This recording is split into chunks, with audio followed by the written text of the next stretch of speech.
के परिजनों ने पढ़ाई करने के लिए दिल्ली भेजा, जिस दिल्ली को लेकर अंबेडकर नगर जैसे छोटे शहरों के लोगों में एक सपना होता है शिक्षा पाने का, भविष्य बनाने का। उस दिल्ली से उस सपने तो खत्म हो गए। बच्ची के शव वापस आया है और उस शव का अंतिम संस्कार इस समय अंबेडकर नगर में महादेवा घाट पर किया जा रहा है। आसपास शव के आप देखेंगे तमाम परिजन मौजूद हैं। ये परिजन वो हैं, कल लड़की के पिता ने बात करते हुए बताया कि कैसे उसकी पढ़ाई के लिए, कैसे यूपीएससी की तैयारी के लिए जाते समय एक एक पैसा इकट्ठा किया, साथियों से लिया और पढ़ने के लिए दिल्ली भेजा था। लेकिन अब दिल्ली में जो सपने लेकर वो बच्ची गई थी, दिल्ली की सरकारों की लापरवाही, दिल्ली में सिस्टम के फेलियर ने उस लड़की के शव को वापस भेजा है। परिजन शव के पास मौजूद हैं, जो परिवार के बूढ़े बुजुर्ग हैं, कुछ देर पहले तक यहाँ पर गिरते हुए, बेहोश होते हुए दिख रहे थे, जिन्हें लेकर अब प्रशासन के लोग आगे बढ़ गए हैं। हम आगे की तरफ बढ़ते हैं और कोशिश करते हैं कि अगर उनके पिताजी से एक बार फिर बात हो पाए। अब देखिए, ये तमाम परिवार के लोग हैं। अब अंतिम संस्कार की जो प्रक्रिया है वो पूरी हो गई है, तो अब यहाँ से हटते हुए दिखाई दे रहे हैं। घाघरा नदी का ये घाट है, इस घाट से कुछ दूरी पर ही उस बच्ची का गांव है।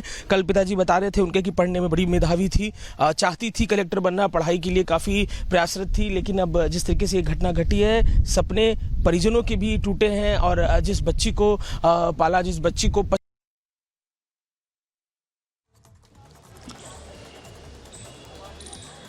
बिल्कुल, देखिए अजय दुबे हमारे साथ जुड़े हुए हैं। वो वहां पर हैं जहां उस बच्ची के अंतिम संस्कार हो रहा है, लेकिन तस्वीरें हम दिखा रहे हैं यहां से। और ये जरूरी है देखना उन लोगों को जो इसके लिए जिम्मेदार हैं, यानी कि ये लापरवाही जो हुई है, क्योंकि वो बच्चे छोटे नहीं थे, लेकिन फिर भी ऐसा क्या हुआ कि वो वहां से नहीं निकल पाए। एक बार यहाँ पे तस्वीरें मैं आपको दिखाऊंगी। ये छात्र तमाम जो यहाँ पर प्रदर्शन के लिए बैठे हुए हैं, एक बार उनसे भी बात करने की कोशिश करेंगे। यहाँ पर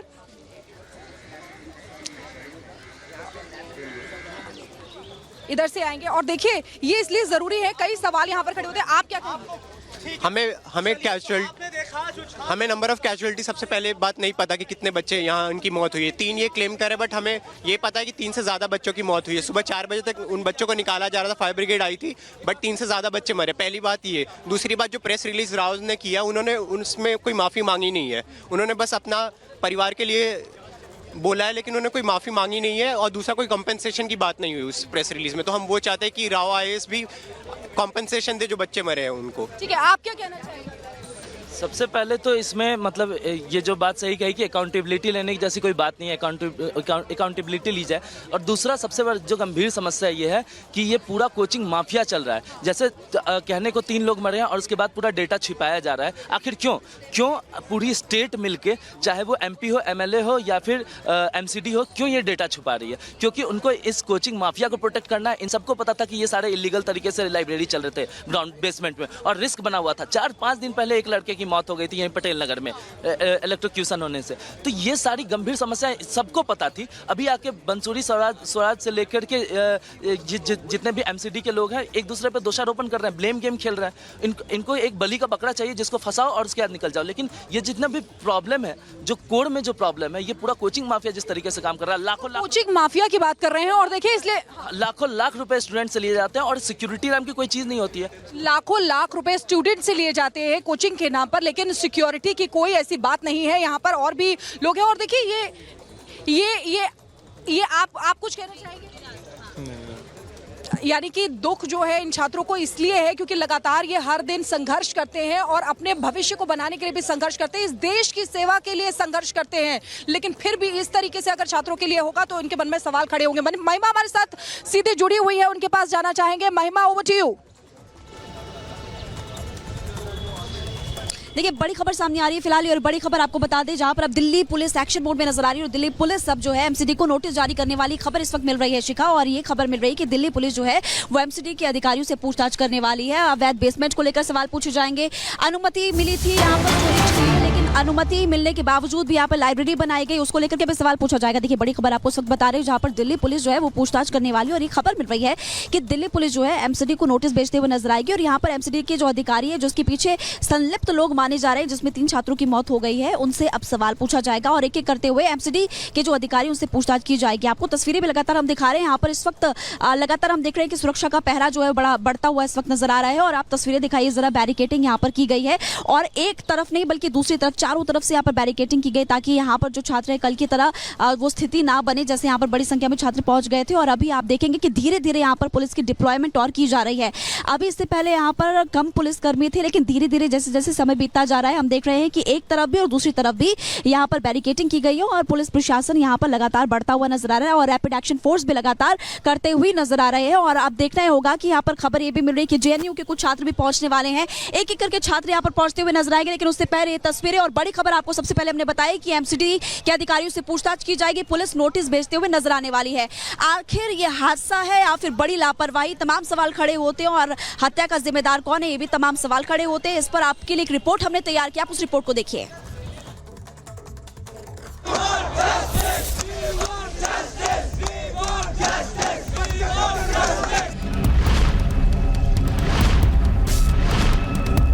आक्रोश की आग धधक रही है, छात्रों का गुस्सा फूट रहा है, सब्र का बांध टूट रहा है और ये सब हो रहा है अपने 3 साथियों को खोने के बाद। दिल्ली के राजेंद्र नगर इलाके में एक फेमस कोचिंग सेंटर के बेसमेंट में डूबने से 3 यूपीएससी उम्मीदवारों की मौत हो गई, जिसके बाद बड़े पैमाने पर विरोध प्रदर्शन शुरू हुआ। सरकार और सिस्टम के खिलाफ हजारों छात्र सड़कों पर उतर आए। प्रदर्शन कर रहे छात्र कोचिंग सेंटर और अधिकारियों के खिलाफ सख्त से सख्त कार्रवाई की मांग कर रहे हैं। इनकी आगे पूरी कुछ नहीं सुन रहे, सिर्फ बच्चों को पकड़ के जान दे डाल रहे हैं। हम अपने भाइयों बहनों के लिए लड़ रहे हैं। हमारे साथियों के कपड़े मेरे यहाँ पे नाखून मारा है, मेरा सर दर्द हो रहा है, मेरे को घसीट रहा है। छात्रों के गुस्से का सैलाब हादसे के बाद से लगातार आगे बढ़ रहा है। प्रशासन समझाने की कोशिश में लगा है, लेकिन स्टूडेंट्स पीछे हटने को तैयार नहीं हैं। अब एक ही सुर में न्याय का नारा बुलंद कर रहे हैं वो 3 छात्र जो देश का होनहार भविष्य थे, प्रशासनिक सेवाओं में जाकर देश की दशा और दिशा तय कर सकते थे, लेकिन समय से पहले ही वो सिस्टम की लापरवाही के भेंट चढ़ गए, जिसे लेकर दिल्ली की केजरीवाल सरकार और आम आदमी पार्टी सवालों के घेरे में है। एमसीडी के मेयर, दिल्ली सरकार के मंत्री जो रोज एसी में बैठ के प्रेस कॉन्फ्रेंस करते हैं, आज यहाँ क्यों नहीं है? इन बच्चों की जवाबदेही कौन, इनको जवाब कौन देगा? दिल्ली में ये कोई पहली घटना नहीं है, ना ही आखिरी होगी, क्योंकि ऐसे हादसों के जिम्मेदार लोग अभी भी खुलेआम घूम रहे हैं। हाल ही में दिल्ली के पटेल नगर इलाके में एक मामला सामने आया था, जहां यूपीएससी के छात्र की ही करंट लगने से जान चली गई थी। ऐसे में सवाल है कि आखिर कब तक आम जनता सिस्टम की लापरवाही की भेंट चढ़ती रहेगी। Bureau report, Republic Bharat. तो देखिए, आप रिपोर्ट देख रहे थे सिस्टम की लापरवाही, और इसलिए भी क्योंकि सिस्टम की ही लापरवाही है। ये कोचिंग सेंटर जिसके सामने मैं मौजूद हूँ, यहाँ छात्र प्रदर्शन कर रहे हैं। कई सवाल इसलिए खड़े हो रहे हैं कि क्या बेसमेंट से सिर्फ एक ही रास्ता था और उनको रेस्क्यू करने में छात्रों को इतना समय क्यों लगा? ये तमाम सवाल हैं। और एक सेकेंड, हम इनसे भी बात करना चाहेंगे क्योंकि ये फैकल्टी हैं। आप फैकल्टी हैं जी, क्या कहना चाहेंगे? I'm just here to support the students. तो आपको क्या लगा, क्या वजह रही यहाँ पर, कैसे ये जो हुआ है छात्रों के साथ इतना बड़ा हादसा, बल्कि मैं तो कहूँगी कि ये जानबूझ के किया गया है, क्योंकि इस तरीके से नाकामी सामने आई है। कोई वहाँ पर सिक्योरिटी नहीं थी, कई चीज़ ऐसे, एक ही रास्ता बेसमेंट से बना हुआ था जिससे छात्र निकल भी नहीं पाए। जी, और यहाँ पे सिर्फ ये बिल्डिंग नहीं, बहुत सारी लाइब्रेरीज, बहुत सारी बिल्डिंग्स ऐसी हैं जहाँ पे इमरजेंसी एग्जिट नहीं है, जहाँ पे हंड्रेड्स ऑफ बच्चे अंदर बैठ के पढ़ रहे होते हैं। फैकल्टी यही है? नहीं, मैं यहाँ पे नहीं हूँ। लेकिन आईएएस की? जी, तो हाँ, तो मैं पहले भी ये बोल रहा था कि बच्चे जहाँ भी रहते हैं वहाँ पे ना, क्योंकि बच्चे डायरेक्टली वहाँ पे वोटर्स नहीं रहते हैं, तो उनके इंटरेस्ट को ध्यान नहीं रखा जाता है। आप ओल्ड राजेंद्र नगर के रोड्स पे ही अगर आप गलियों में घूमेंगे, यू विल सी कि बहुत सारे वायर्स हैं ऐसे ही हैंग हो रखे हैं। बहुत सारी लाइब्रेरीज हैं जो बेसमेंट में है, जहाँ पे फायर एग्जिट जैसी कोई चीज़ नहीं है। इससे बच्चों की लाइफ थ्रेटन होती है। There was a time when I was myself studying and I used to study in these libraries and when I कभी किसी ने आवाज नहीं उठाई? देखिए, होता क्या है ना, सब बच्चे यहाँ पे पढ़ाई करने आए हैं और बहुत रिगरसली पढ़ाई करते हैं, और उसमें कई बार ना हम बहुत परेशान रहते हैं तब भी यार कि सिलेबस कंप्लीट करना है, ये करना है, वो करना है। उसमें ना प्रोटेस्ट में इन चीज़ों में नहीं जा पाते हैं। और क्योंकि आप अगर एक सिविल सर्विसेज एस्पिरेंट को देखेंगे, वो बेचारा 10 से 12 घंटे रोज़ पढ़ते हैं, उनके लिए बहुत मुश्किल है। ये जो बच्चे यहाँ बैठ रहे हैं, मतलब मेरे लिए सोचना मुश्किल है कि यार इनकी क्लासेस चल रही होंगी, इनके। ठीक है, आप क्या कह रहे हैं? Now you just raise the question Hindi में कि आपने आवाज़ क्यों नहीं उठाया। If anybody will raise the voice they will throw them out, बाहर निकलो। So we अच्छा, ये भी एक बड़ी बात है। देखिए वी कैन नॉट से टू द लाइब्रेरी कि आपने ये मेंटेन क्यों किया है कि वो चॉइस क्यों नहीं है हमारे पास, हम नीचे क्यों पढ़ रहे हैं। बोल रहे हैं तेरे को पढ़ना है तो पढ़, वरना बाहर जाओ। अच्छा, ऐसे धमकाना? नो, इट्स नॉट धमकाना, इट्स अबाउट कि there are so many choices. हमारा काम है, हम कर रहे हैं, आपको जो करना है अपना करो, राइट। वी कैन नॉट से कि भाई आपने QR कोड क्यों नहीं सही काम कर रहा है, आपने इसमें प्रॉपर फायर का इस्तेमाल क्यों नहीं किया है। So we can not say all this stuff. We are student, understand this. We do not have so much power, we are not MCD officers. This is MCD officers' duty to check on a weekly basis that whether there are proper checks and balances in place, or it's not like they do not know the situation. Every week they comes here, they will collect the money from hawkers.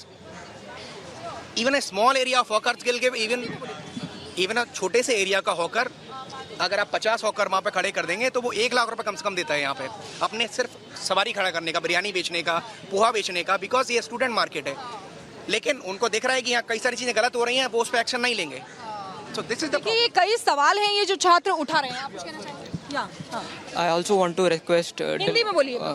मैं Delhi high court justice को एक request करना चाहता हूँ कि आप ये case suo motu ले ले और इसका इंक्वायरी कर ले, बस। जैसे अभी मैं कुछ महीनों पहले की बात लेना चाहता हूँ। मुखर्जी नगर की बात थी, जब वहाँ कोचिंग में आग लग गई थी, तो 2 दिन के बाद जो है सुप्रीम कोर्ट ने स्वतः संज्ञान ले लिया था और उन्होंने आदेश दिया, सुप्रीम कोर्ट का आदेश था कि जो बिना सेफ्टी नॉर्म्स के हैं और जो अंडरग्राउंड लाइब्रेरी हैं उनको बंद कर दिया जाए। कुछ दिन के लिए लाइब्रेरियाँ बंद रही, फिर से चलने लगी। सुप्रीम कोर्ट का आदेश है बंद होनी चाहिए। फिर उसी तरीके